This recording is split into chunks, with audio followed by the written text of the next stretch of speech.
تفسیر القرآن آج کا سبق سورۃ الانعام آیت نمبر 95 سے 97 تک۔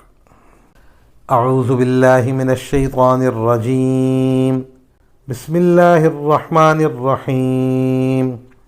ان اللہ فالق الحب والنوى یخرج الحی من المیت ومخرج المیت من الحی ذالکم اللہ فأنا تؤفکون۔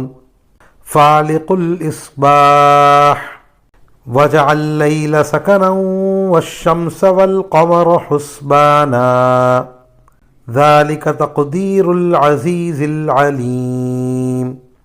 وَهُوَ الَّذِي جَعَلَ لَكُمُ النُّجُومَ لِتَهْتَدُوا بِهَا فِي ظُلُمَاتِ الْبَرِّ وَالْبَحْرِ قَدْ فَصَّلْنَا الْآيَاتِ لِقَوْمٍ يَعْلَمُونَ۔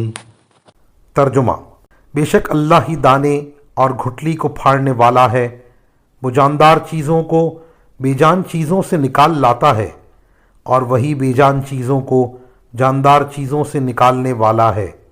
لوگو، وہ ہے اللہ، پھر کوئی تمہیں بہکا کر کس اندھی طرف لیے جا رہا ہے؟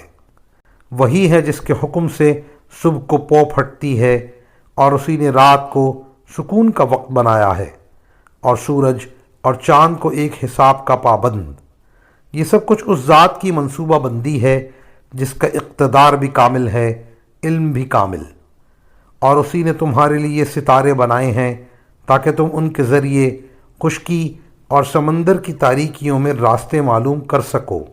ہم نے ساری نشانیاں ایک ایک کر کے کھول دی ہیں، مگر ان لوگوں کے لیے جو علم سے کام لیں۔ وآخر دعوانا ان الحمد للہ رب العالمین۔